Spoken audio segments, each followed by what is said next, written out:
Gentileza, tomem seus assentos.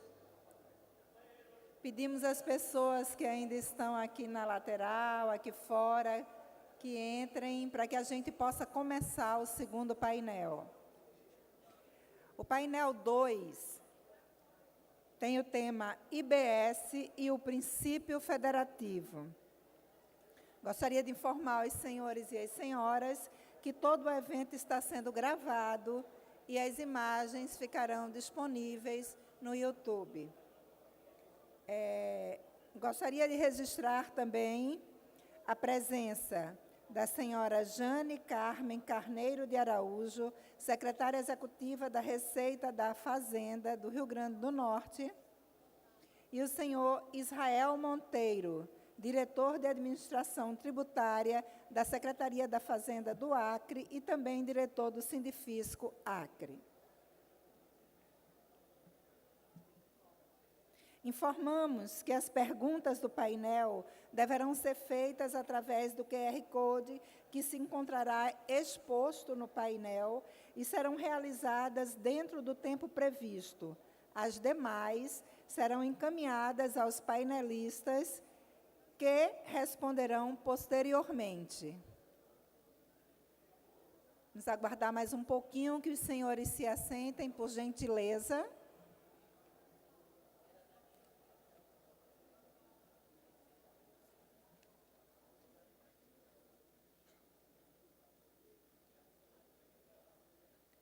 O painel que assistiremos agora tem como tema IBS e o princípio federativo. Este assunto abordará alguns impactos gerados com a criação do Imposto sobre Bens e Serviços, IBS, através da PEC 132 de 2023, aprovada no final do ano passado. Os painelistas discutirão os desafios de conciliar a autonomia dos entes federados com a necessidade de uma reforma tributária que unifique e simplifique o sistema.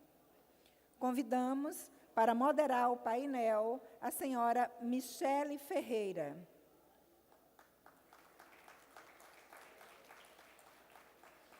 A senhora Michele é auditora fiscal de rendas do Estado de São Paulo e atualmente vice-presidente do Sinafres, Sindicato dos Auditores de Rendas do Estado de São Paulo.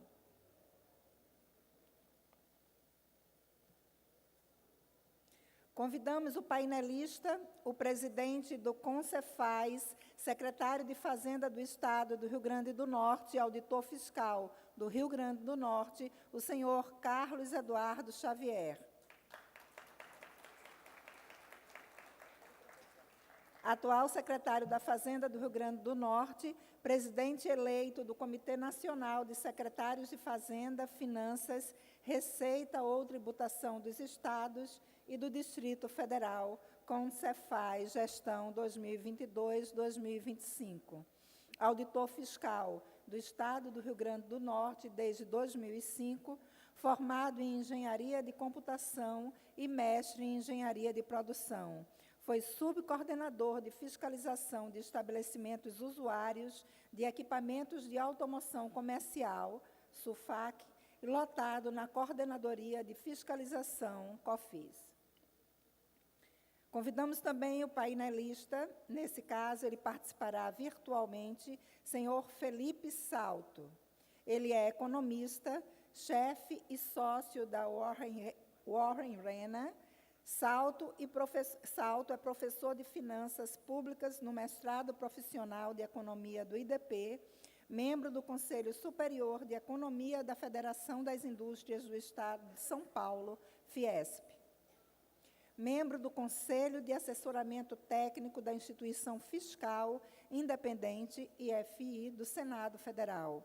Foi secretário da Fazenda e Planejamento do Estado de São Paulo em 2022 e o primeiro diretor executivo da Instituição Fiscal Independente, IFI, do Senado Federal de 2016 a 2022.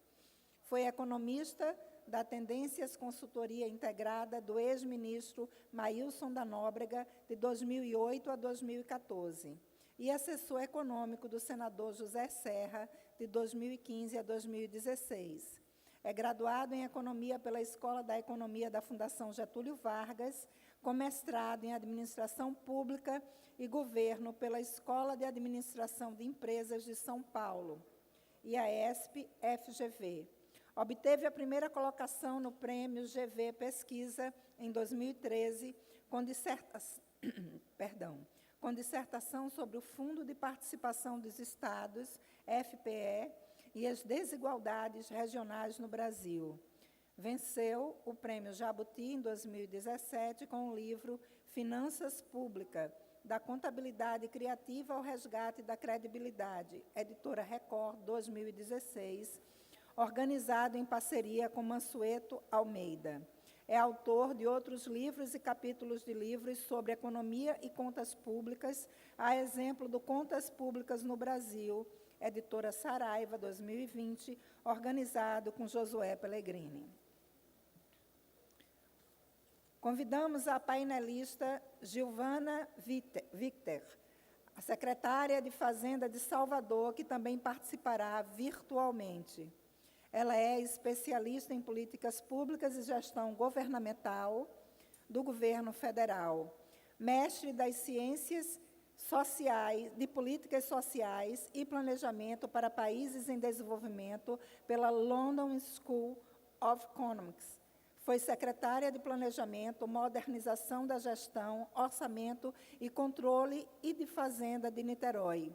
Em 2021, aceitou o convite do prefeito de Salvador, Bruno Reis, para comandar a Secretaria da Fazenda da capital baiana. Além disso, atua como presidente do Fórum Nacional de Secretários de Fazenda e Finanças, da Frente Nacional de Prefeitos, FNP, sendo reconduzida em 2023. Giovana também trabalhou na Secretaria Executiva do Ministério das Cidades durante a implantação dos programas Aceleração do Crescimento e Minha Casa, Minha Vida. Foi responsável pelo planejamento técnico da repactuação do Programa de Modernização do Poder Executivo Federal no âmbito do Ministério de Planejamento. Convidamos como debatedora do painel a senhora Leila Alves. Ela é auditora fiscal da Receita Estadual do Acre. Atualmente está como diretora-secretária do Sindifisco Acre e conselheira do Conselho Fiscal da Federação Nacional do Fisco Estadual e Distrital, FENAFISCO. Nesse momento, eu passo a palavra à nossa moderadora, Michele.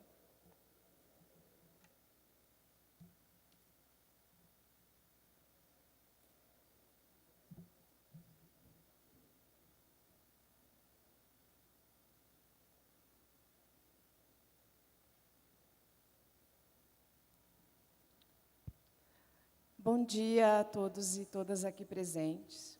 Saúdo os painelistas, o Felipe Salto, a Giovana Victor, especialmente ao Carlos Eduardo Xavier, mais conhecido como Cadu. É uma grande satisfação abrir este painel tão importante sobre o Imposto sobre Bens e Serviços, o IBS, e o princípio federativo. Eu gostaria de começar cumprimentando nossos painelistas e agradecendo pela presença de vocês. Eu, como mediadora, tenho que dizer que cada palestrante terá um tempo de 20 minutos para as suas apresentações e, após, abriremos para um debate com o público, o que enriquecerá ainda mais a nossa discussão. O tema que trazemos hoje não poderia ser mais relevante. A reforma tributária busca modernizar nosso sistema fiscal, trazendo um modelo mais simplificado e eficiente, como é o caso do IBS, que propõe unificar os tributos sobre uso e consumo. No entanto, o desafio vai além disso, né? A gente precisa mais do que só simplificar. Nós precisamos garantir que esse novo sistema ele respeite o Pacto Federativo, preservando a autonomia dos estados e municípios, equilibrando o poder de arrecadação e distribuição desses recursos. A proposta da reforma tributária, ao mesmo tempo que visa eficiência, ela deve garantir a justiça fiscal e respeitar a diversidade das economias locais, fundamentais para o equilíbrio federativo do nosso país. Com isso, agora passo a palavra ao nosso primeiro painelista, que será o Felipe Salto, foi nosso secretário de Fazenda lá em São Paulo. Eu agradeço novamente a presença de todos, agradeço a presença do Felipe, e espero que a nossa manhã tenha discussões muito produtivas. Obrigada. É contigo, Felipe.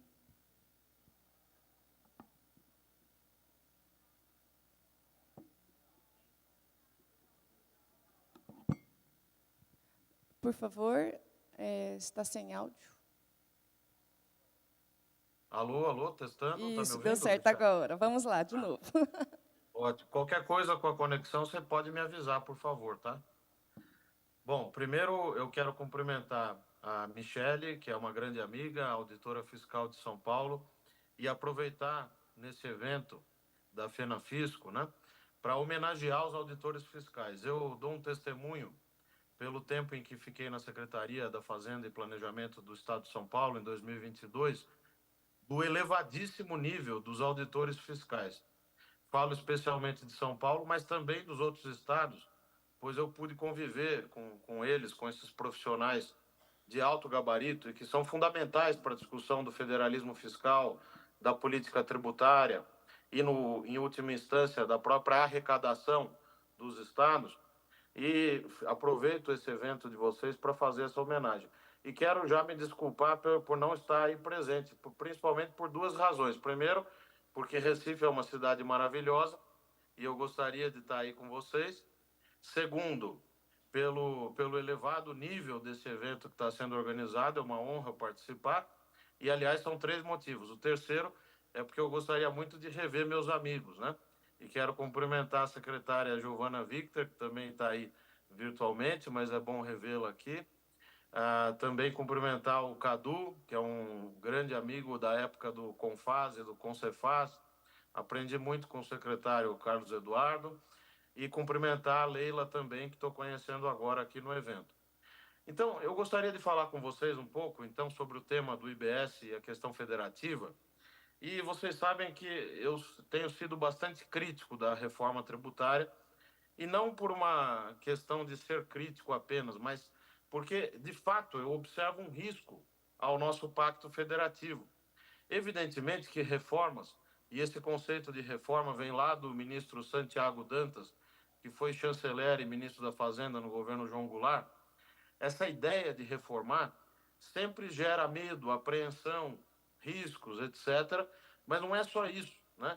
Nós optamos por uma reforma constitucional por meio da emenda constitucional 132 e mérito do atual governo, sobretudo do secretário Bernardo Api, a aprovação dessa reforma, que é uma reforma que vira de ponta cabeça o capítulo de finanças e tributação da Constituição Cidadã. Eu entendo que a CBS, que vai unir o PIS/PASEP e a COFINS, em que pese a criação do imposto seletivo, a manutenção do IPI para uma proteção adicional à Zona Franca de Manaus e outras coisas que nós poderíamos discutir, eu entendo que a CBS vai funcionar por uma razão simples. A Receita Federal tem auditores que também são muito qualificados, tem expertise, o contencioso tributário vai estar concentrado no CARF, e a verdade é que o PIS e a COFINS já poderiam ter sido unificados por meio de legislação ordinária. O Jorge Rachid, que é um craque, foi secretário da Receita Federal, trabalhou também com o Everardo Maciel, já tinha uma proposta de unificação por meio de leis ordinárias.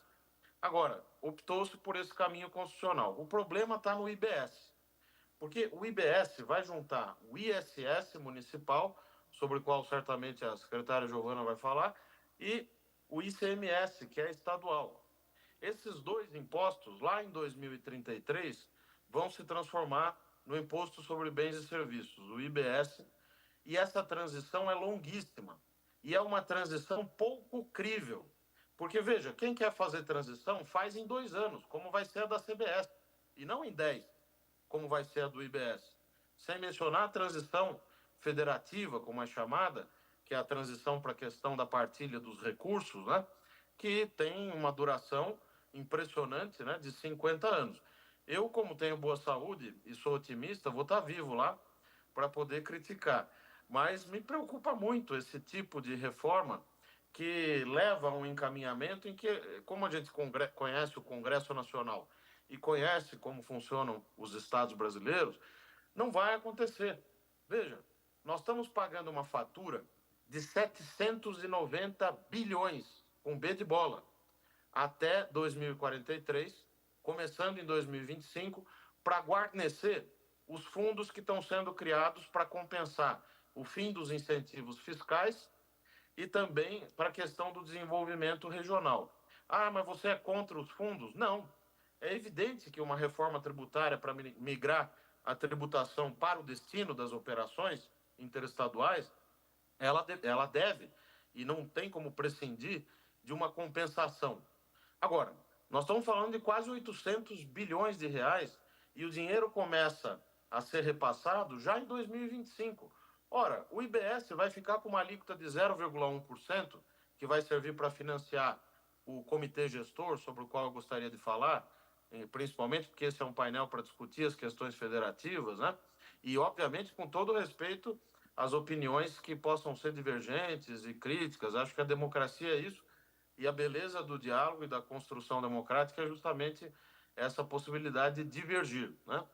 Mas a verdade é que você vai ter uma alíquota de 0,1% e depois, em 2029, você começa a reduzir a razão de 10% ao ano as alíquotas do ICMS e do ISS.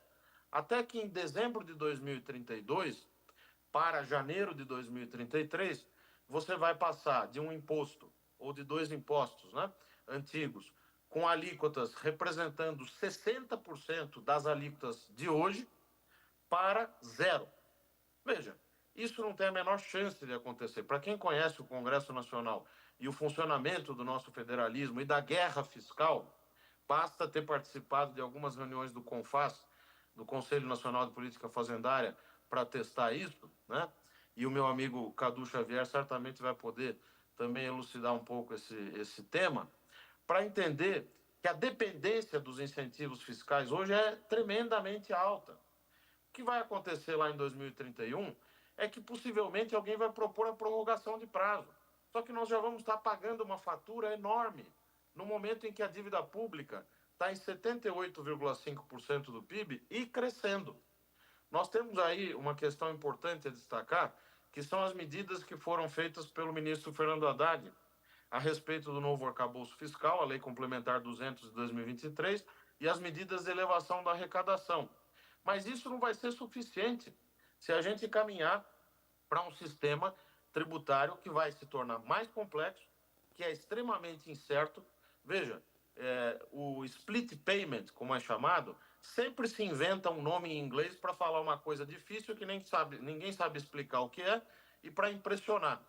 Esse split payment, até agora, ninguém foi capaz de dar um exemplo de como vai funcionar. E não vale aquele exemplo de PowerPoint com duas empresas, um consumidor e dois estados, né? Isso não vale, porque a realidade é muito mais complexa do que isso. Inclusive, quando nós estamos falando de um sistema que vai permitir o creditamento de tudo quanto é serviço, o que não acontece hoje no ICMS, há uma razão para não acontecer. Então, a primeira crítica que eu faço é quanto à transição. A segunda é quanto à operacionalização disso. E vocês, e entendo que estou falando para uma plateia de auditores fiscais, e reitero meu elogio a vocês, auditores e auditoras, né?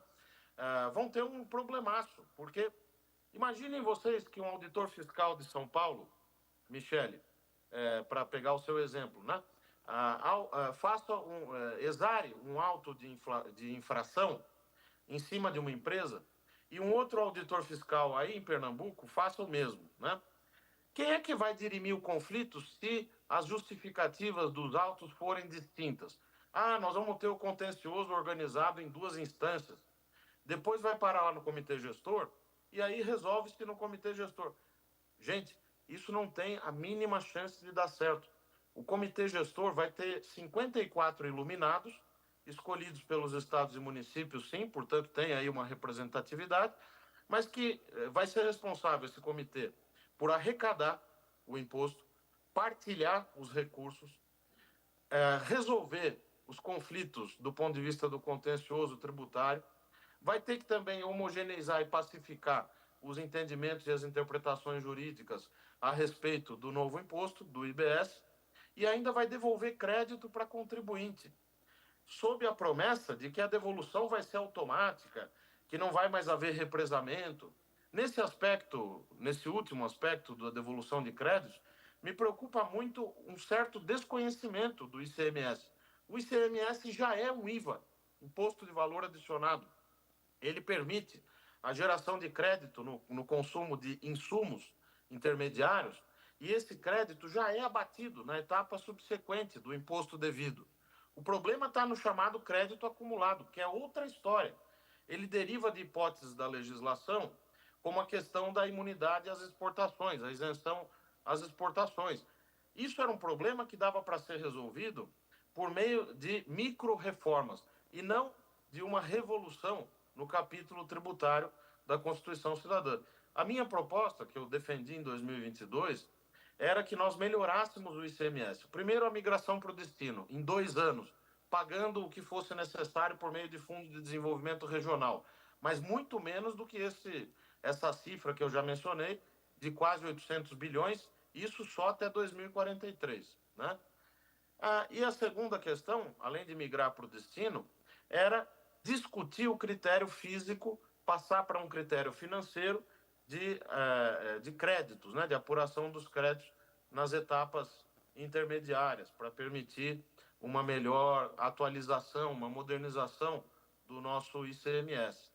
Evidentemente que só essas duas questões poderiam gerar um avanço tremendo na questão econômica, porque eu ouço muito os colegas defensores da reforma atual dizerem que o PIB vai ser incrementado em tantos pontos percentuais, que o PIB vai ser incrementado em 0,5 ponto percentual ao ano na sua taxa de crescimento real por conta da reforma. Veja, o ganho que a reforma poderia produzir está justamente na simplificação.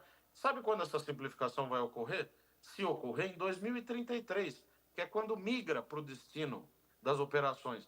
O grande nó está na questão das alíquotas interestaduais e na questão dos incentivos. Só que Jabuti não sobe em árvore sozinho.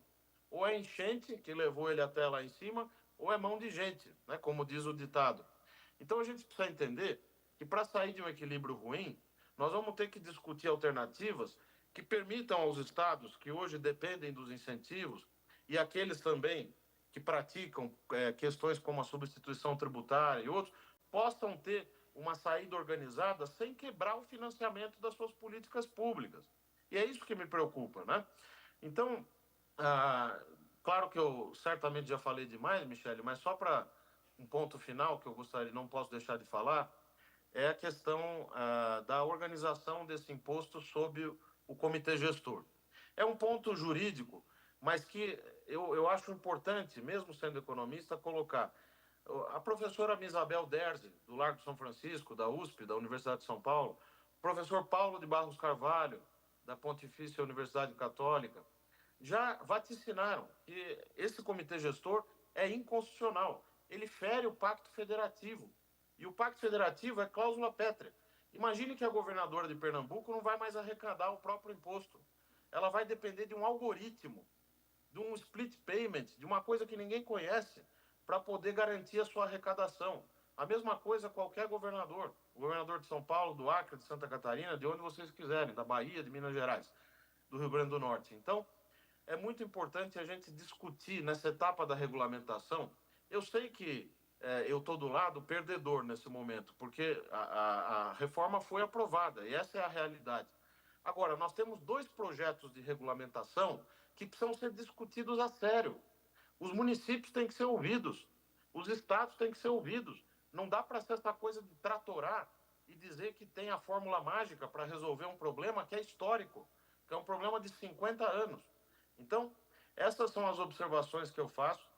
Gostaria muito de agradecer pelo convite e cumprimentar o nosso presidente também da FENAFISCO, em nome dele cumprimentar todos vocês que estão aí presentes, pedir desculpas mais uma vez por não estar presencialmente, tinha me programado para ir, mas surgiu um imprevisto, e deixar o meu abraço aqui desse paulista que gosta de discutir muito e que respeita muito os seus colegas também das outras unidades da federação.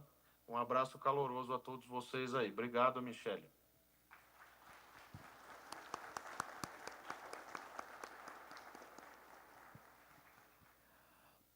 Muito obrigada, Felipe Salto.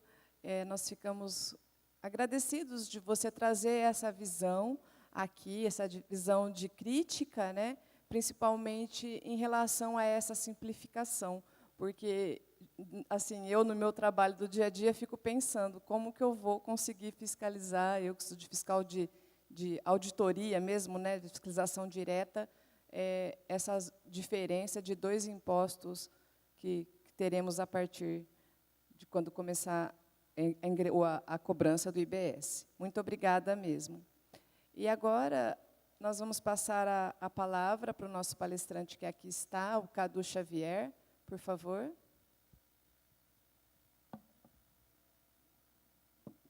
Bem, exatamente agora já é boa tarde, pessoal. Então, primeiramente, queria cumprimentar aqui a Michele, a Leila, o Felipe Salto, colega de Concefaz e Confaz por cerca de 1 ano, mais ou menos, 8 meses. O Felipe agregou muito às nossas discussões lá no Comitê de Secretários de Fazenda. Me apresentar primeiro, como foi lido aqui no currículo, eu estou secretário de Fazenda do Rio Grande do Norte, eu estou presidente do Concefaz, mas eu sou auditor fiscal há quase 20 anos do Rio Grande do Norte. Temos uma comitiva grande aqui do Rio Grande do Norte e tenho muito orgulho disso. E eu fiz essa apresentação inicial para dizer o tamanho da minha responsabilidade nesse momento, né, porque eu estou presidente do Concefaz no momento que o país discute, né, e aprova a reforma que mexe com o dia a dia de tudo que a gente fez, eu particularmente nos últimos 20 anos, tem gente que tem quase 40 anos fazendo isso, a gente tem essa realidade lá no Rio Grande do Norte. Isso gera um frio na barriga, tamanho, na barriga de vocês imaginam na minha. As críticas que o Felipe faz, elas são pertinentes, né, de um momento de quebra de paradigma, de uma disrupção. O que a gente está fazendo, o que o país está fazendo com a reforma tributária, é uma disrupção do modelo de tributação do consumo que a gente tem no Brasil. Eu acho que nós temos aqui cerca de 200 pessoas, aqui, eu acho, no auditório. Acho que ninguém aqui tem a opinião de que do sistema atual que nós vivemos, ele está funcionando bem. Ele não está. O sistema tributário do consumo brasileiro é um dos mais complexos do mundo. Foi isso que fez com que as forças políticas do país aprovassem a reforma tributária. A premissa básica da reforma tributária do consumo é a simplificação da tributação do consumo, mas não foi só esse fato que levou à aprovação da reforma tributária da Emenda Constitucional 132 no ano passado. Algumas questões que o Felipe traz, eu não vou ficar dialogando com a fala do Felipe, senão eu vou acabar perdendo meu raciocínio, vou falar o que eu vim pronto para falar. Mas só esse pequeno fato, tem uma questão central, principalmente para os estados, e quem estava secretário em 2022 viveu isso de perto, que é também uma questão que foi fundamental para a aprovação da reforma tributária do consumo, que é a necessidade dos estados de ampliarem sua base de tributação. Isso é um fato que o Felipe não mencionou, mas que tem que ser levado em consideração. Que sim, é inegável. Ninguém que defende a reforma tributária tem consciência do que está sendo feito com o sistema de tributação do consumo no Brasil, nós sabemos que, em troca da simplificação e da ampliação de base, há sim uma entrega de parte da autonomia dos estados e dos municípios para o comitê gestor, que é formado pelos estados e municípios. É bom que não é um órgão da União. O comitê gestor vai ser formado, o seu conselho geral, por 27 representantes dos estados e 27 representantes dos municípios. Então, não tem participação da União, e é muito isso que eu quero falar aqui hoje, de uma nova realidade que nós estamos sendo inseridos com a aprovação da reforma tributária do consumo. Somos nós que vamos gerir esse comitê, que ele não é somente os 54 membros do Conselho Geral. Tem toda uma estrutura embaixo dele que vai ser formada por nós. Aí eu me coloco agente tributário, um agente fiscal, não como secretário de Fazenda, que circunstancialmente eu estou agora. Nós vamos formar o comitê gestor. Nós, auditores dos estados, e nós, auditores dos municípios. Porque essa é a fala que eu quero trazer aqui, presidente Francelino. Nós precisamos aceitar o mundo como ele se impôs. Agora, os fiscos estaduais, junto com os fiscos municipais, vão fiscalizar o mesmo tributo. E, nesse sentido, é fundamental o papel do comitê gestor, para coordenar toda essa atuação, para que não haja o exemplo que o Felipe colocou aqui, de ter um auditor de Pernambuco e um auditor de São Paulo fiscalizando a mesma empresa. Então, toda a coordenação, e nós em nossos estados temos as nossas coordenadorias de fiscalização, que elas coordenam toda a fiscalização realizada pela base.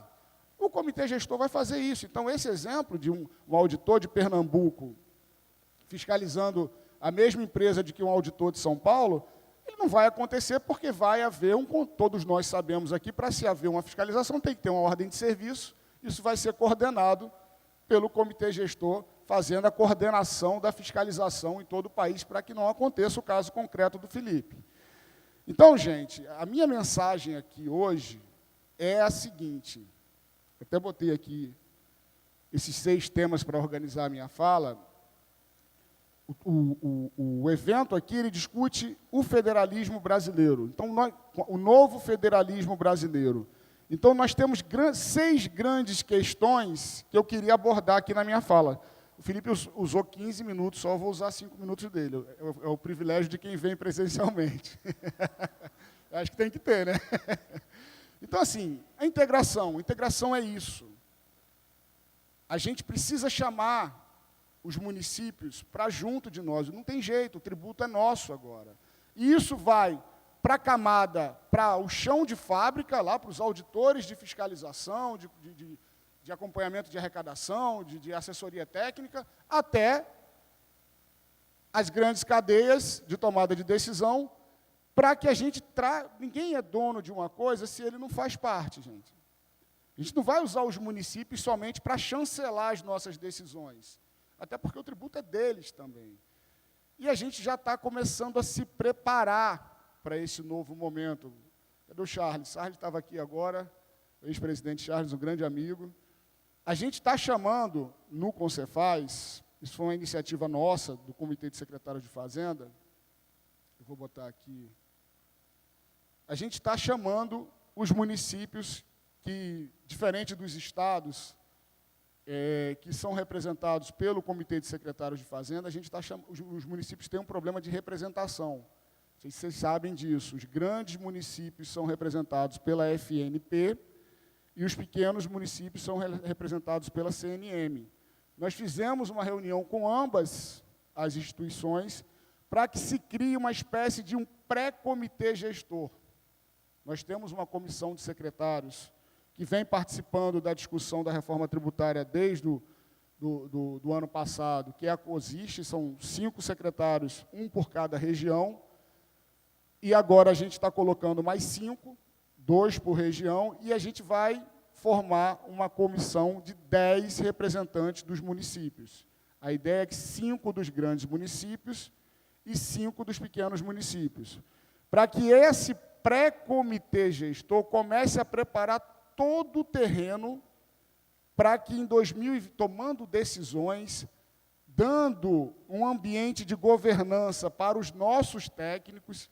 E aqui, pessoal, eu queria fazer um registro, e com muito orgulho, que com todas as críticas que a reforma tem, os fiscos estaduais, os nossos quadros técnicos, foram fundamentais, e tem algumas pessoas aqui presentes, na redação desses dispositivos, tanto do ponto de vista da emenda constitucional, quanto das leis regulamentadoras, o PLC 68 e o 108, nossos colegas auditores dos estados foram protagonistas nesse processo e ainda são.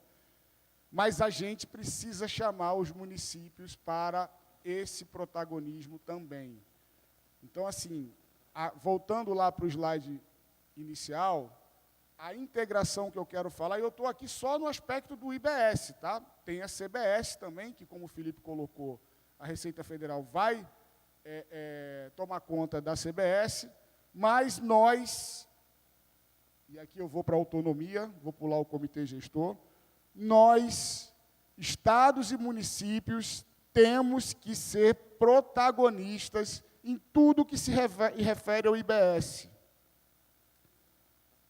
O IBS e a CBS são tributos gêmeos, mas nós não vamos entregar a nossa autonomia, as nossas autonomias, do ponto de vista de desenvolvimento de sistemas, de background de sistemas, para que seja tudo feito pela União e a gente simplesmente vá também a reboque, como a gente não quer fazer com os municípios e também não quer ser rebocado pela União. Então, esse fortalecimento, essa união e essa nova realidade de integração com os municípios, elas fortalecem muito mais os estados e municípios para que a gente não entregue, de fato, aí a nossa autonomia, para que haja um IVA único disfarçado de um IVA dual, que talvez algumas pessoas tenham essa intenção, mas nós não vamos permitir e estamos usando, fazendo as movimentações necessárias para garantir que isso não aconteça.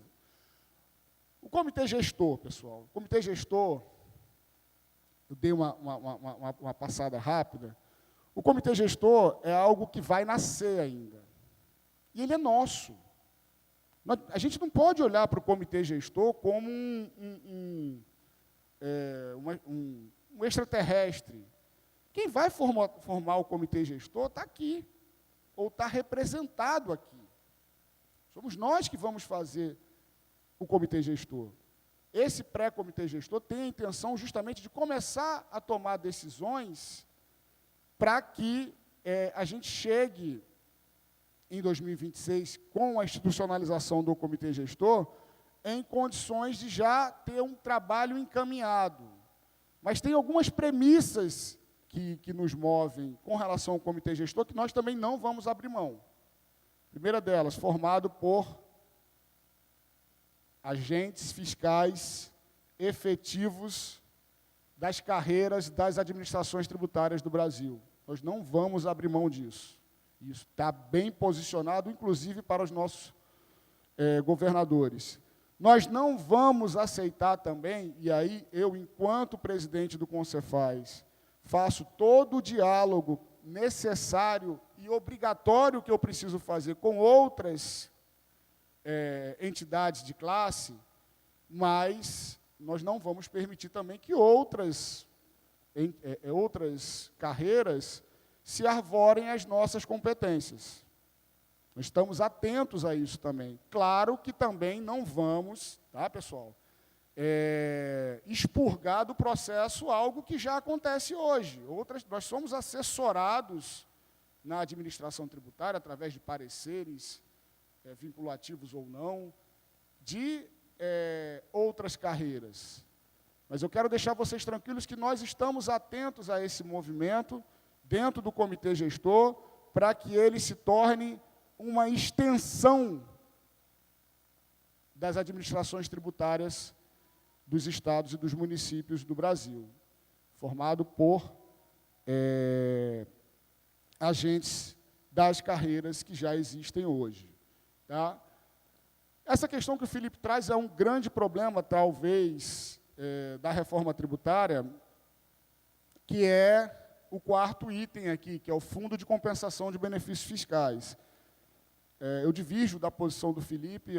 Nós, lá no Rio Grande do Norte, temos muito orgulho disso. Jane está aqui, a nossa secretária executiva da Receita. Nós fizemos uma ampla revisão das nossas políticas de incentivos fiscais desde 2019. Trouxemos aqui o PRODEP, né, o Programa do Desenvolvimento de Pernambuco da Indústria. Fizemos uma cópia, uma cola, né, usando a Lei Complementar 160 e o Convênio 190. Nós usamos isso. Mas é fato que a renúncia fiscal, como ela é hoje, ela perdeu o sentido. Assim, nada contra, viu, Michele? Nada contra São Paulo, adoro São Paulo.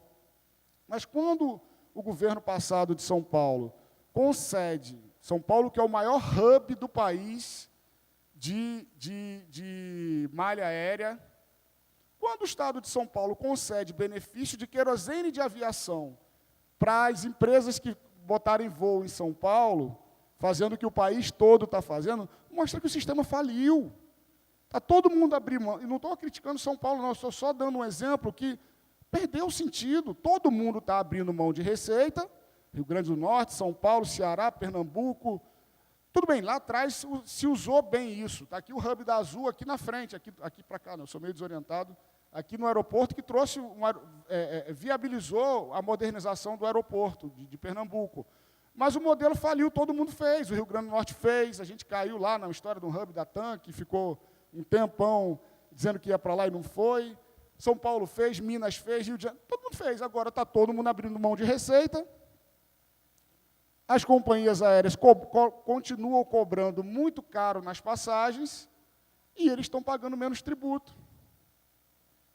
Então, assim, eu dou esse exemplo sempre para a gente também, e é sempre bom a segunda opinião, né? E foi legal até o Felipe falar antes, que eu reestruturei um pouco minha fala, mas, assim, esse modelo de benefício fiscal, ele está posto no Brasil todo. E eu aqui nessa sala, que tem, eu sou ruim de conta também, não, sou bom de conta, mas, assim, visualmente, eu não sei precisar quantas pessoas tem aqui, mas se alguém aqui nessa sala tiver coragem, levante a mão agora para responder a pergunta que eu vou fazer. Qual é o tamanho da renúncia fiscal de ICMS no Brasil hoje? Ninguém sabe. Vai? Rapaz, eu vou voltar para cá amanhã, então. Ninguém sabe, gente. Ninguém sabe. Então, isso traz um problema, porque fundo de compensação de benefícios fiscais. Vamos compensar os benefícios que vão acabar progressivamente na transição da reforma tributária. Qual o tamanho disso? A União vai arcar? A gente nem sabe qual o tamanho disso. Onde eles se prendem? A União se prende, porque a conta quem vai pagar é a União. Não, são só benefícios outorgados com condição onerosa. São pouquíssimos no Brasil. Então, assim, nem tanto, nem tão pouco. Então, esse ponto aqui de fundo de compensação de benefícios fiscais é um grande ponto de interrogação. Está se falando em 160 bi, mas ninguém sabe nem quanto é o tamanho da necessidade. Tá? O princípio do destino, que eu acho que até o Felipe colocou que é um crítico da reforma, é um defensor, acho que ninguém é contra a migração para o princípio do destino, mas ele tem algumas nuances. Né? A primeira, não dá para migrar do ano que vem, gente. Assim, respeito demais o Felipe, é um cara inteligentíssimo, uma das pessoas mais inteligentes do Brasil. Mas como é que vai ficar o Mato Grosso? Tem alguém no Mato Grosso aqui? Como é que vai ficar o Mato Grosso do Sul nesses 2 anos seguintes? O cara vai perder toda a receita que ele tem na tributação da origem e ela vai migrar para o consumo. Essa transição ela tem que ser lenta mesmo, talvez não tão lenta, de 50 anos. Aí a gente pode fazer essa discussão. Mas não tem como virar essa chave em 2 dias. É impossível. Senão eu quebro lá o Flávio, o secretário lá do Mato Grosso do Sul, quebro o Galo, que é o secretário do Mato Grosso, e quem paga a conta não é o Galo e o Flávio, não é o povo. Vide, Lei Complementar 194, foi o maior golpe ao Pacto Federativo. Desde a redemocratização foi aquela Lei Complementar 194, mas não vou falar dela porque o tempo está acabando. Então, quais são as nuances do princípio do destino? Precisa de uma transição longa, seria ótimo para mim, enquanto secretário de Fazenda do Rio Grande do Norte, se essa migração fosse instantânea. A gente ia ter mais receita. Mas tem que respeitar uma transição, porque tem os estados, eu não gosto de usar esse termo, que eu acho que, no fim, todo mundo vai ganhar, mas tem que respeitar a transição para os estados que, em tese, perdem a tributação na origem. A outra nuance é a questão do fim dos benefícios fiscais na forma que eles são hoje. A gente concede aqui no Nordeste, é muito característico, mas foi para o Brasil todo, a história do crédito presumido para a indústria, né? As nossas indústrias têm um crédito presumido, elas pagam 1% e têm um crédito de 12%. Então, quando você migra para o princípio do destino, você não tem mais os benefícios. E aí traz uma discussão que ela precisa ser feita. Mesmo que esse modelo de concessão de renúncia esteja viciado, a gente não pode negar que a Jeep está aqui, tá ali na estrada em direção a João Pessoa, tem indústrias a Guararapes, está no Rio Grande do Norte, utilizando esses créditos presumidos, tá? Esses benefícios fiscais. Com o fim dos benefícios fiscais, que é, com o fim, a migração para o princípio do destino e o fim dos benefícios fiscais, a gente precisa ter uma forma de atração de investimentos para os estados, e aí mais eficiente e eficaz do que a que a gente tem hoje. E aí vem o Fundo de Desenvolvimento Regional, que aqui cabe uma crítica, até eu faço, até enquanto presidente do Concefaz, assim, mas a política é assim. O Fundo de Desenvolvimento Regional, gente, ele era para ir recurso para estados mais pobres, menos desenvolvidos. Norte, Nordeste, uma parte talvez do Centro-Oeste, o Espírito Santo, parte de Minas. Mas quando a gente coloca o critério populacional, e aí parece que eu estou contrapondo o Felipe, sou contra São Paulo, não tenho nada contra São Paulo. Mas na minha cabeça não faz sentido, como a gente colocou lá, 30% desse fundo ir para São Paulo, não faz sentido o São Paulo receber esse dinheiro. Primeiro porque é muito pouco para eles, tá? E segundo que o São Paulo tem uma infraestrutura muito grande, o mercado consumidor está todo, está grande parte lá, todo não, obviamente, não precisaria desse recurso. Esse recurso é necessário no Rio Grande do Norte, aqui em Pernambuco, lá em Rondônia, Roraima, Amapá, Tocantins. É nesses estados que esse fundo... Está vendo, Márcia? São nesses estados que esse fundo será fundamental. E nós temos também que preparar os nossos estados para essa realidade sem os benefícios e utilizando muito bem esse recurso do Fundo de Desenvolvimento Regional. Esse recurso não pode ir para folha, esse recurso não pode ir para custeio. Esse recurso tem que ser garantido, como está no projeto de lei, que ele vá para desenvolvimento de infraestrutura, desenvolvimento de projetos de ciência e tecnologia, e até também para subvenção, que há a previsão no Fundo de Desenvolvimento Regional, que ele seja utilizado para subvenção diretamente a empresas, para manter aquelas empresas nos estados. Então, do ponto de vista do federalismo, essas são as grandes preocupações. E para finalizar a minha fala, que eu acho que eu já devo estar estourando, inclusive o tempo que eu usei do Felipe, eu queria fazer um apelo, que eu estava conversando com a Helena. Cadê a Helena? Inclusive, Helena, parabéns, está tudo fantástico, viu? Inclusive, o tema do debate, para mim, foi melhor.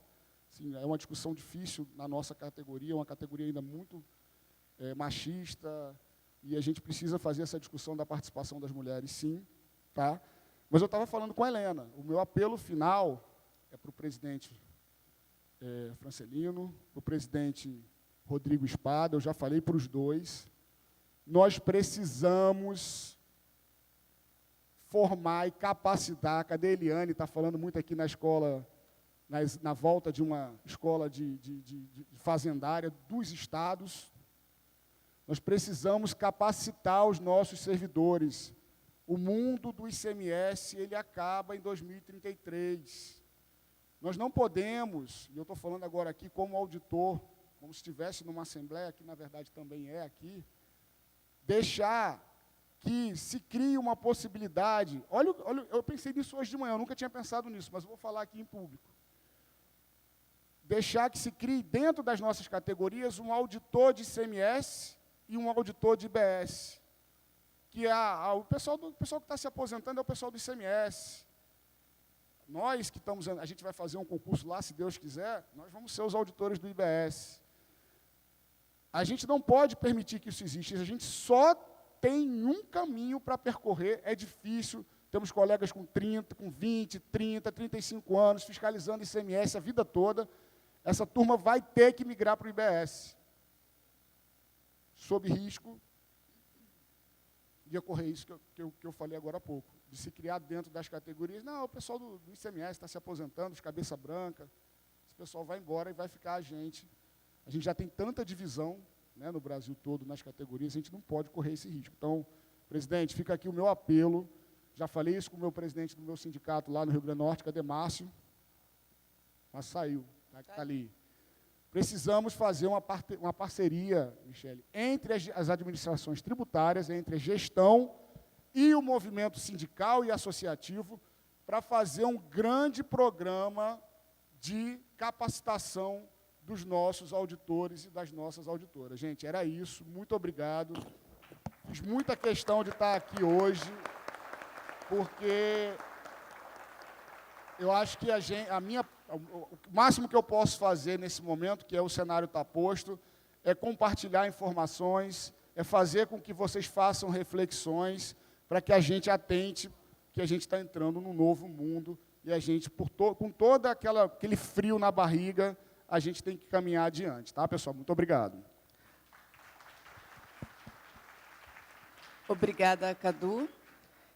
Pegando um gancho nesse seu apelo em relação à escola fazendária, eu gostaria também de deixar assim, bem ressaltado que a questão dessa diferença, da simplificação, o que é muito importante hoje com o IBS é a questão da justiça fiscal, porque além da gente ser agentes de carreira típica de Estado para arrecadar, a gente tem que ter a visão de justiça fiscal.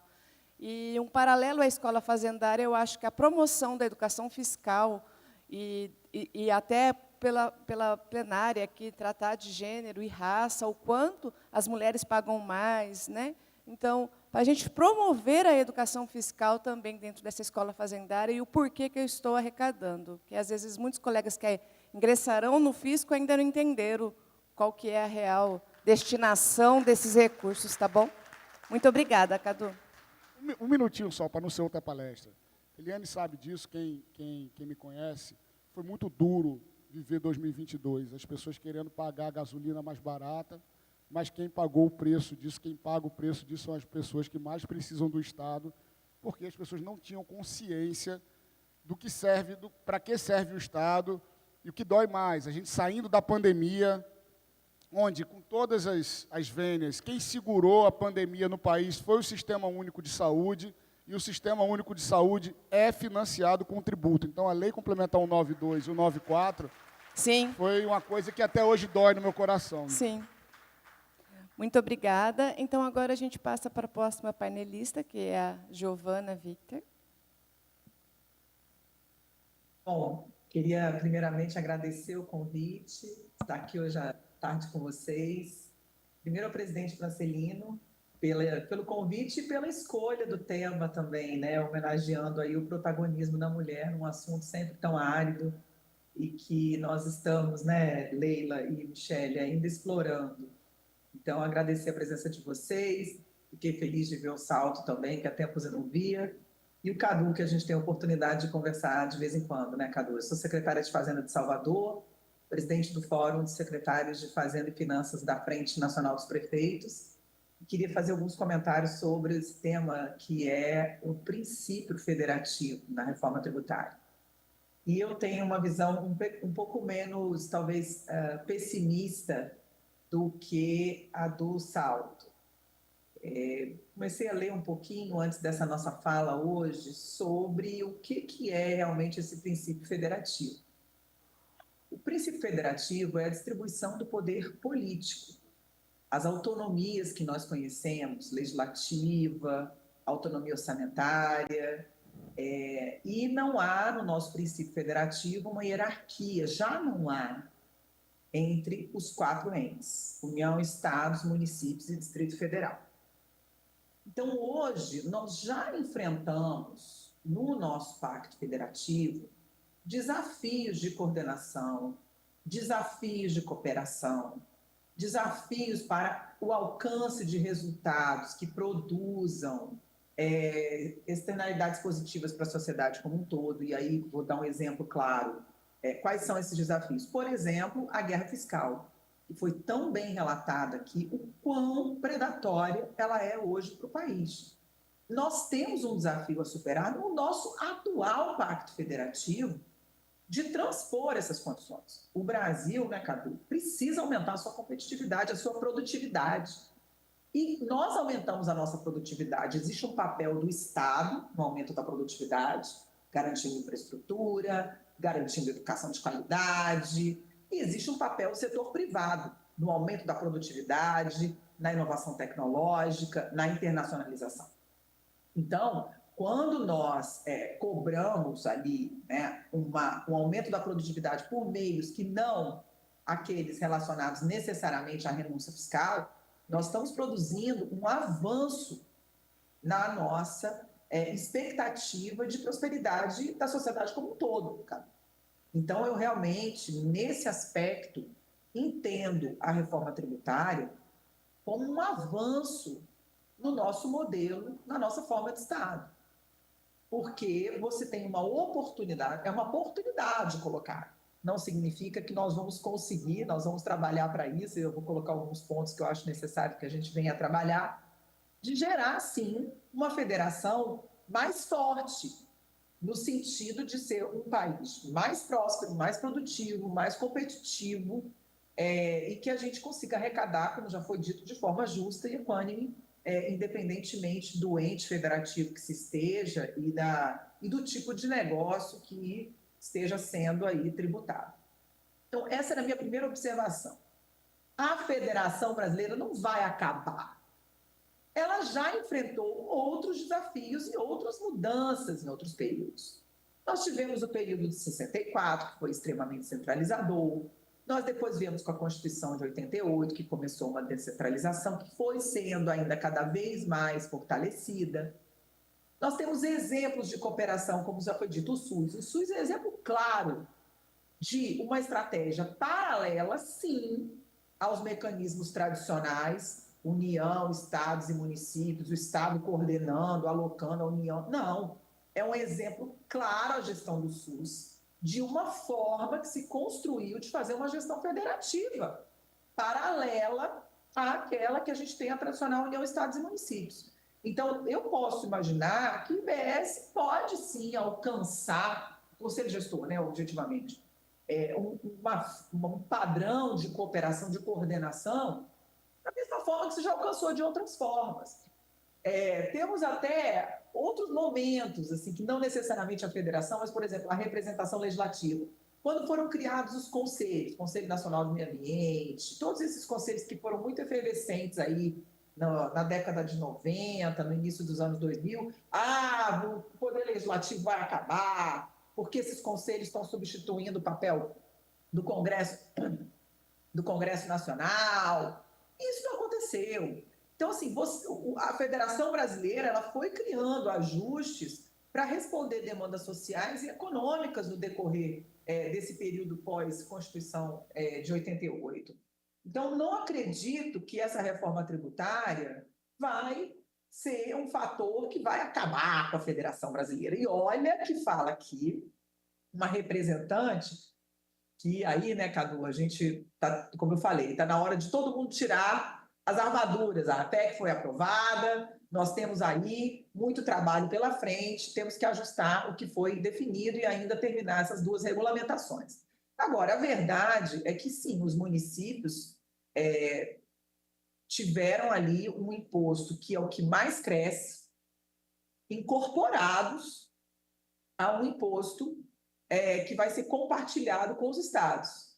O ICMS também é o imposto mais importante dos estados, mas os estados hoje têm uma capacidade de coordenação, como muito bem lembrou o Cadu, e de gestão muito mais consolidada e institucionalizada que os municípios.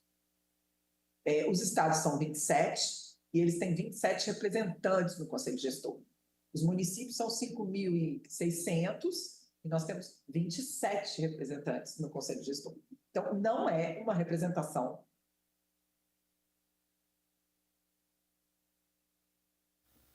Oi? Paritária. Vocês estão me vendo? Porque Sim. o meu caiu. Então vou continuar falando, porque a minha imagem aqui caiu. Não é uma representação paritária necessariamente. Mas eu realmente tenho uma expectativa de que os modos representativos vão se ajustar. Formas de coalizão, formas de negociação, de coordenação e de governança vão se colocando. Um exemplo disso é o que o Cadu acabou de dizer. Nós vamos fazer um pré-comitê gestor do IBS. Por quê?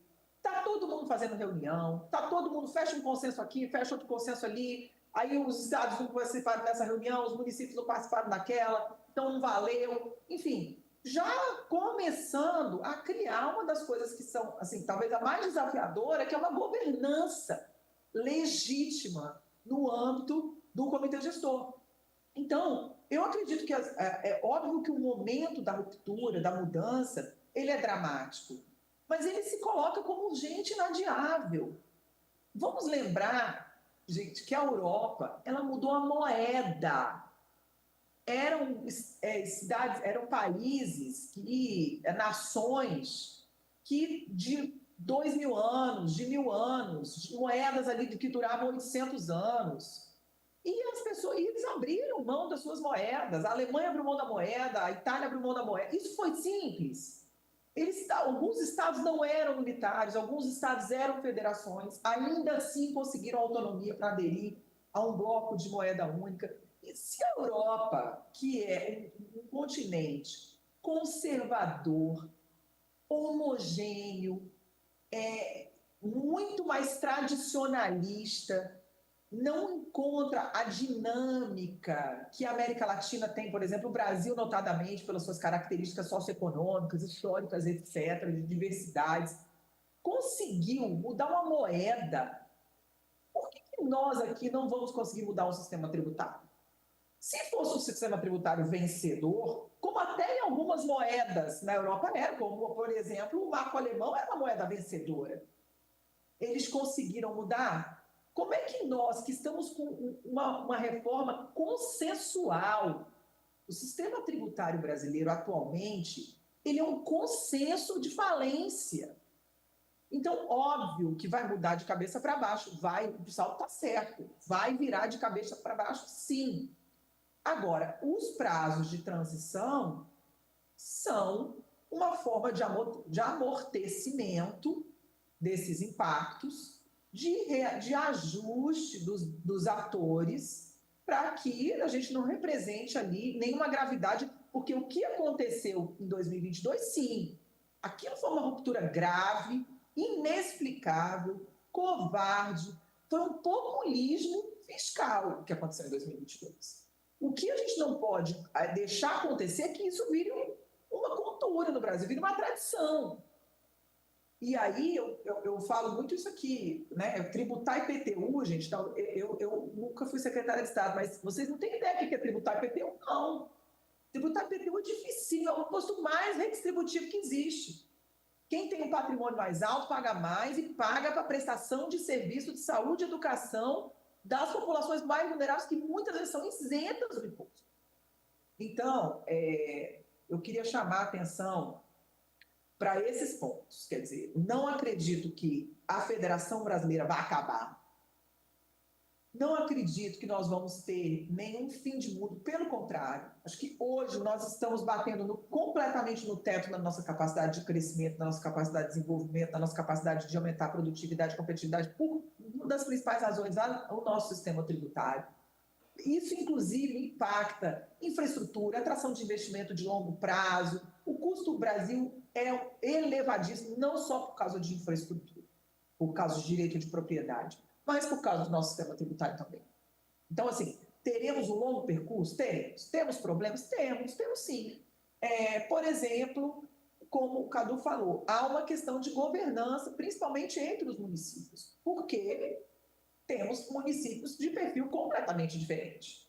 Temos municípios que têm uma autonomia tributária, uma autonomia financeira, consegue arrecadar o principal para manter os seus custos, realizar investimentos, e temos municípios que são ancorados, acostumados em fazer realmente ali uma gestão a partir das transferências, sejam elas obrigatórias ou constitucionais. A Fijan fez um índice, um indicador, foi em 2023 que ela publicou isso, eu acho, que 60% dos municípios brasileiros arrecada o suficiente para pagar a sua folha de pagamentos e da Câmara de Vereadores. E não arrecada, né? Arrecada recebe de transferência, né? De FPM e de FPM. Desculpe, FPM. Então, o que a gente tem que construir agora na nossa sociedade é uma cultura de arrecadação, de fato, porque todos vão precisar colaborar para a gente conseguir ter realmente esse efeito positivo, que é o quê? A gente mudar de patamar de arrecadação no país, seja por redução de guerra fiscal, seja justamente por causa das desestruturações aí que nós temos nos nossos fiscos dos subnacionais, principalmente nos pequenos municípios. Mas eu tenho otimismo em relação a isso, Cadu, e eu já tive a oportunidade de falar isso para você. Eu acho que e eu vou aproveitar esse fórum de vocês para dizer o seguinte: os municípios têm muito para botar na mesa, na fiscalização do IBS, porque nós temos aqui conhecimentos relacionados a, por exemplo, o cadastro. Os cadastros estão nos municípios. Quem conhece o contribuinte, seja ele um cadastro mobiliário ou imobiliário, quem conhece o contribuinte é o município. Ele tem os cadastros. Os municípios têm o hábito de fiscalizar o ISS, que a gente não tem estoque. A gente fiscaliza muito contabilidade, a gente fiscaliza com mecanismos relacionados a cartão de crédito, a outros, aí vamos passar a fiscalizar por malhas relacionadas ao PIX. Então, assim, os fiscos municipais estruturados, eles têm muito para colocar na mesa nessa integração para a fiscalização do IBS. E os nossos desafios aqui como gestores, né, Cadu, que eu também já tive a oportunidade de falar isso com você, é criar um ambiente colaborativo entre esses fiscos, porque o fisco tem uma tradição, pela própria atividade, do sigilo fiscal, da minuciosidade, da legalidade, da importância do detalhe na atividade, um perfil, às vezes, menos de integração, menos de rede, que nós, como gestores, temos o dever agora de criar incentivos, criar um ambiente de colaboração. Por isso a importância, a gente, olha, a reforma tributária foi assim, foi bom, não, teve coisa ruim para o município? Teve, péssimo. Né? O próprio critério de distribuição do IBS ter que ir para os estados para depois repartir para os municípios, isso aí, para mim, foi uma tragédia. Eu acho errado, mas está aí, não tem mais jeito, né? Vai ser distribuído igual é hoje o ICMS distribuído, o que eu achava errado. Eu achava que já tinha que ir os percentuais certinhos ali para o município e para o estado. Não tinha por que o estado redistribuir depois para o município, mas tudo bem, foi assim que foi feito. Então, para construir esse ambiente de colaboração, tem o quê? Aumentar a transparência, por exemplo, dessa distribuição, dos critérios de distribuição. Então, nós temos um caminho a percorrer de construção de institucionalidade, de governança e coordenação, de um ambiente positivo de colaboração, que a minha avaliação é que há um potencial para o fortalecimento do nosso Estado federativo. E mais até porque hoje o ambiente decorrente da guerra fiscal ele é muito competitivo. Vocês acham que tem guerra fiscal de ICMS? Tem muita guerra fiscal de ISS. Todo dia eu recebo aqui. Mas Lauro de Freitas, ISS para esse setor é 2, não sei aonde, e a Camaçaria 3. Então, entendeu? Todos nós sofremos com guerra fiscal, inclusive os municípios inseridos em região metropolitana, que são os grandes. Então, há possibilidade, sim, de um salto relevante nos próximos anos de arrecadação e de competitividade das empresas, pela restrição que vai acontecer em função das restrições de incentivos fiscais, e dos governos, que talvez tenham condição de coordenar, arrecadar e fazer os investimentos para aumentar a produtividade do ponto de vista das ações estatais. Então, acho que eram essas minhas contribuições. Eu não quero demorar muito, eram apenas algumas observações, e dizer isso. Vamos contar com as expertises todas. Os fiscos municipais têm muito a agregar pelo perfil do IBS. Então, acho que se a gente conseguir realmente criar esse ambiente colaborativo, Cadu, parar de achar que o Conselho de Gestão é uma desgraça, porque os grandes municípios só vão ter 13 representantes, os pequenos municípios vão ter 14, aí vai dar tudo errado. Calma, eu acho que as organizações, as instituições vão se ajeitando, elas vão se organizando no decorrer do processo e a gente acaba por produzir aí resultados que serão certamente melhores do que o sistema que nós temos. Vai ser o ótimo, vai ser o excelente, extraordinário. Não vai. Mas que vai ter um salto em relação ao atual, eu não tenho a menor dúvida que nós teremos sim. É isso. Obrigada pela atenção de todos. Boa tarde.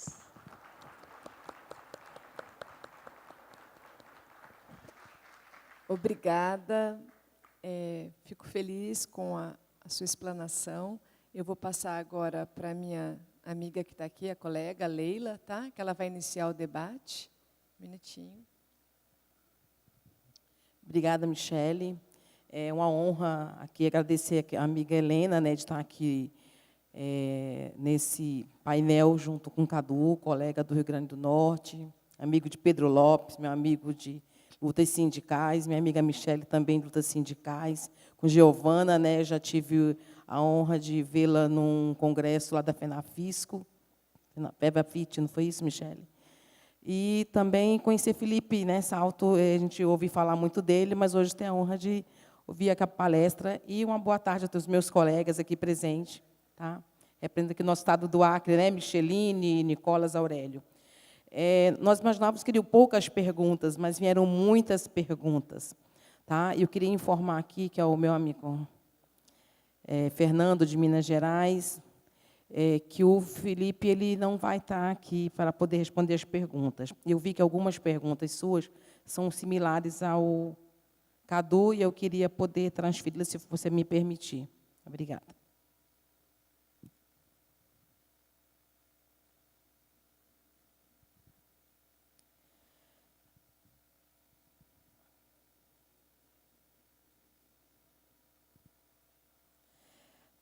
Vamos lá, para você, Cadu, do nosso meu amigo Fernando Matos, aqui do Sindifisco Minas Gerais. Você acredita que, com a aprovação da PEC 132, o Pacto Federativo, que é cláusula pétrea, não foi comprometido? Fernando, né? Primeiro, eu queria cumprimentar a Giovana, que eu cometi a falha de, na minha fala, não cumprimentá-la. A Giovana é brilhante lá, conduzindo as finanças de Salvador, e também tem agregado muito às nossas discussões. E é uma mulher, né, na liderança desse processo, e aqui dialoga muito bem com o tema do nosso evento. Então, Giovana, me desculpe, viu? Fernando, eu não acredito. Eu acho que a fala da Giovana foi muito nessa linha. Ela foi... eu nunca tinha feito essa analogia com a questão do euro, né, lá na Europa. Eu acho que a gente tem um novo modelo de federalismo, que a gente vai ter que se adequar a ele. Eu não acho de verdade que o Pacto Federativo foi comprometido com a reforma tributária, não. Acho que a gente é um novo modelo que precisa de adequação e de arranjo para que ele funcione melhor que o atual, inclusive.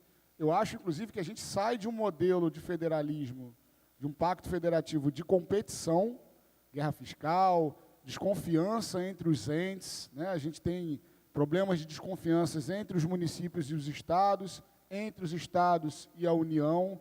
Eu acho que é uma grande oportunidade para a gente mudar o Pacto Federativo Brasileiro, migrando ele para um modelo de cooperação. Obrigada, Cadu. Mas tem mais, viu, Cadu? Não vai ficar por aí, não. O que o senhor pensa, do Fernando de novo, né? Fernando estava bem inspirado hoje. O que o senhor pensa a respeito do free rider, do impacto da desestimulação da atividade fiscal? Essa é uma questão que está no nosso radar, né? Essa questão do free rider. Agora, quem foi que falou em palavras em inglês hoje de manhã? Acho que foi o Salto, mas essa dá para entender, né? O free rider é aqueles entes que vão arrecadar mais sem necessidade de esforço fiscal. A gente tem tratado isso dentro do Concefaz, vamos tratar agora dentro dessa estrutura que a gente está criando, né? A gente não teve a resposta ainda dos municípios, viu, Giovana? Estou ansioso, mas dentro dessa estrutura criada do pré-comitê gestor, a gente vai abordar esse tema também, e é algo que deve ser totalmente desestimulado, né? O esforço fiscal é algo que a gente tem que estimular, né, até pela importância das administrações tributárias. É claro que eu não posso fazer palestra, né? Eu levei um carão de Michele antes do começo. Não faça palestra em pergunta para não demorar muito. Mas a gente vai ter a figura aqui dos estados, dos municípios, como a Giovana colocou, que a gente não vai colocar lá, exigir que tenha uma administração tributária, estou falando dos pequenos municípios, mas vai existir a hipótese da delegação. Então, mesmo nesses municípios, a gente vai ter uma estrutura, através de delegação de competência de fiscalização, que vai combater, que a gente tem que combater essa história, esse conceito do free rider. Certo. Tem bastante perguntas para você, Cadu, mas eu vou mesclar um pouco com a Giovana para poder prestigiar, né, uma mulher aqui no nosso evento, Giovana. Você está ouvindo? Tá. Eroni Númer, do Sindifisco, Rio Grande do Sul. A Federação Brasileira não acabará com a reforma tributária. Os Estados-membros e municípios poderão fazer alterações nas suas legislações usando a sua autonomia? Imagino que esteja falando da legislação tributária, né? Hoje a gente já não tem autonomia para fazer alteração em legislação tributária em vários aspectos. Nós, por exemplo, no ISS, temos uma autonomia muito restrita, entre 2% e 5%. Nos setores, a lista de serviços também ela é nacional, então a gente já não pode legislar sobre isso. Então, os próprios estados têm um papel importante que você faz na aprovação de incentivos. Nós temos os demais impostos. Ninguém pode criar imposto que não esteja regulamentado na inflação, apesar de eu ter vontade de criar imposto de Airbnb, eu tenho vontade. De Uber, a gente não pode, não consegue tributar, né, essas empresas.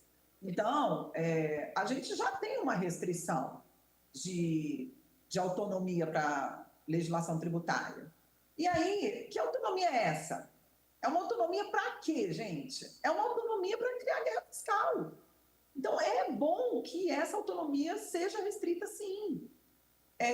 De fato, é a história do Ulisses e o Canto das Sereias. Por que ele pediu para ficar amarrado lá no poste, no mastro do navio?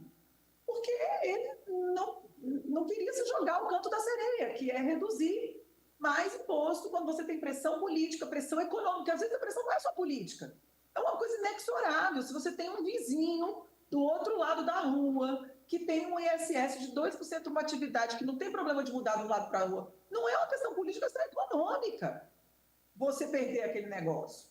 Então, por que é bom esse mastro aí para todo mundo se amarrar? É ótimo para o país. Exatamente esse é o meu ponto.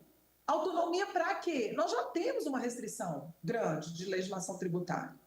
Então, o que nós estamos fazendo é perdendo uma autonomia que, no fato, quem perde não somos nós, é o país todo. Por isso que eu acho que, em alguns aspectos, a federação até vai se fortalecer. Eu até não tive presente aí, pessoalmente, não me pedi desculpa, mas é porque eu estou com uma infecção de garganta grave, estou tomando antibiótico. Então, por isso eu não estava com condição de viajar. Então, minha vozinha está meio falhada por causa disso.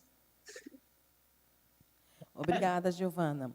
Gente, tem muitas perguntas. Pelo avançar da hora, eu vou ter que terminar por aqui. Vou fechar só com a última aqui, Cadu, para você. Tá? E aí as perguntas ficarão pendentes aqui. Depois vão ser respondidas, tá, pelos palestrantes. A gente passa para vocês e vocês respondem aos nossos colegas. A Adriana, para o Cadu. Parabéns pela palestra e obrigada pelos esclarecimentos. Fiquei com uma dúvida. O senhor afirmou que a ideia é replicar a composição das administrações tributárias nos estados e nos municípios no comitê.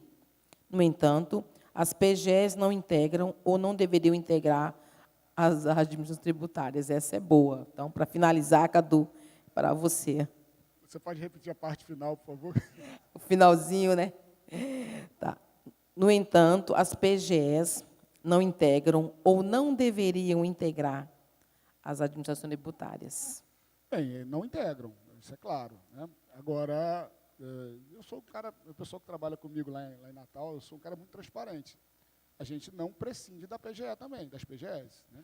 Eles nos assessoram, eles emitem pareceres, legislações, eu acho muito difícil, a gente já fez uma pesquisa lá dentro do Concefaz, nenhum Estado solta um decreto sem passar pelo crivo da PGE, pela análise da PGE. Então, também não podemos criar fantasmas, tá? A administração tributária é a administração tributária e a Procuradoria Gerais dos Estados e dos municípios. Sempre agora, viu, Giovana? Eu estou fazendo esse exercício e quero que todo mundo faça. Agora, estados e municípios sempre, Procuradoria Gerais dos Estados e dos municípios, elas fazem um papel importante de assessoramento à administração tributária e elas vão continuar fazendo, pessoal. Não vejo por que não continuar fazendo. Então, de forma bem transparente, esse é o meu pensamento, tá? Agora, uma coisa é uma coisa, outra coisa é outra coisa. Ficou claro, Respondido, né? Adriana. Eu sei que era você. Gente, obrigada aqui a presença de vocês. Vou passar aqui a palavra para a Michele. Pessoal, eu agradeço aos painelistas, agradeço a minha amiga Leila como debatedora, agradeço aos colegas que enviaram as questões e à organização. E encerrado o painel.